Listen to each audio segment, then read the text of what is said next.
Assalamualaikum warahmatullahi wabarakatuh. Bertemu lagi dengan saya Desnatria Amalia dari kelas 04 SMJ 046 jurusan Manajemen Fakultas Ekonomi dan Bisnis Universitas Magelang. Pada kesempatan kali ini saya akan menjelaskan tentang kepemimpinan dari business leadership. Apa sih kepemimpinan itu? Kepemimpinan adalah suatu aspek yang sangat penting dalam dunia bisnis dan organisasi. Bukan hanya menjadi dominan para eksekutif atau manajer, kepemimpinan ini adalah kualitas yang dapat dimiliki oleh setiap individu dalam berbagai tingkatan dan juga bidangnya. Kepemimpinan ini tujuannya adalah untuk mencapai visi dan tujuan organisasi.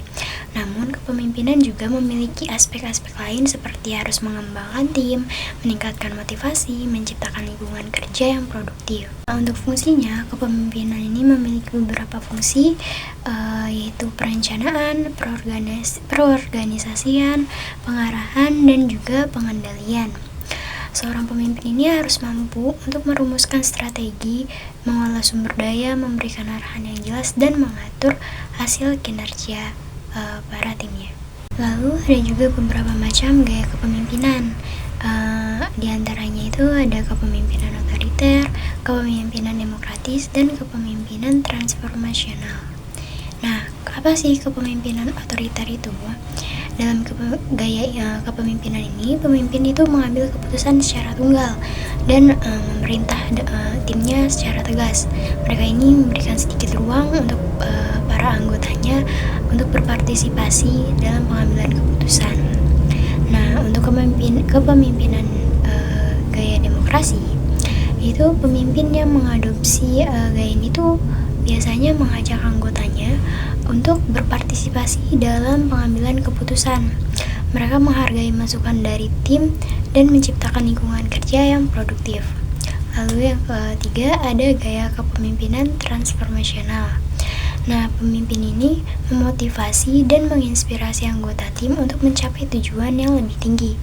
Mereka ini menciptakan visi yang kuat untuk mendorong motivasi, inovasi, dan pengembangan pribadi pada timnya. Untuk konsep kematangan pada diri seorang pemimpin di masa depan perlu disiapkan untuk menghadapi tantangan-tantangan yang akan datang. Tantangan tersebut sudah kita rangkum dalam analis SWOT. Yang pertama adalah strike. Dalam strike ini, seorang pemimpin harus memiliki kemampuan untuk beradaptasi dengan cepat terhadap perubahan lingkungan. Pemimpin juga harus berinovasi dan menciptakan ide baru untuk menjadi produk atau layanan yang inovatif. Lalu yang ketiga, pemimpin ini harus memiliki kemampuan untuk berkomunikasi, untuk memimpin dan memotivasi serta mengambil keputusan yang tepat.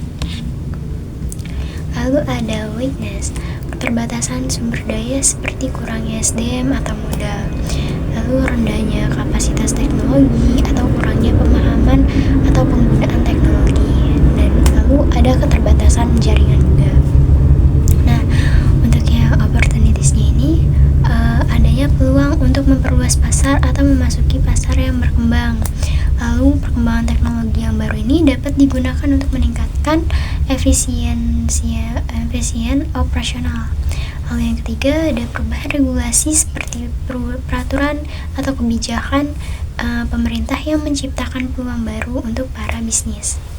Berdasarkan landasan, teori konsep pemimpin ini memiliki beberapa macam. Dua di antaranya adalah leadership based on emotional dan anatomy neurologi. Yang pertama leadership based on emotional. Pendekatan ini menekankan pentingnya pengelolaan emosi dalam hubungan antara pemimpin dan anggota tim.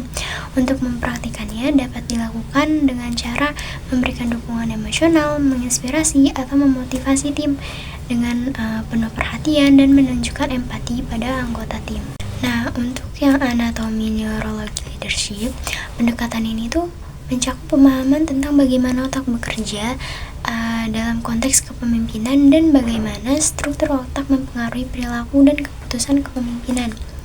Untuk cara mempraktikannya ialah dengan cara memahami bagaimana keputusan itu diproses dan dioptimalkan dalam lingkungan kerja untuk mendukung pengambilan keputusan yang lebih baik.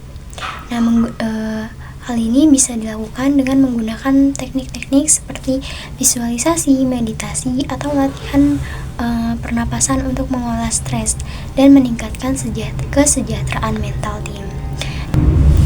Dan juga menerapkan strategi komunikasi yang memanfaatkan pemahaman tentang perilaku otak untuk meningkatkan keterlibatan dan retensi informasi. Nah, pada awal karir, seorang pemimpin harus fokus pada pengembangan keterampilan, teknis, dan kepemimpinan dasar seperti komunikasi yang efektif, pengambilan keputusan, dan juga manajemen waktu. Namun seiring berjalannya waktu, seorang pemimpin akan terus mengasah keterampilan tersebut sambil mengeksplorasi dan mengembangkan kecerdasan emosional mereka, yaitu kemampuan untuk mengenali, memahami, dan juga mengolah emosi diri sendiri serta mengolah emosi orang lain. Pengembangan etika dan moral juga merupakan bagian integral dan perkembangan kepemimpinan. Pemimpin perlu mempertimbangkan implikasi etika dari keputusan mereka dan bertindak sesuai nilai-nilai prinsip-prinsip moral yang mereka anut. Sekian dari saya, kurang lebihnya mohon maaf. Terima kasih. Wassalamualaikum warahmatullahi wabarakatuh.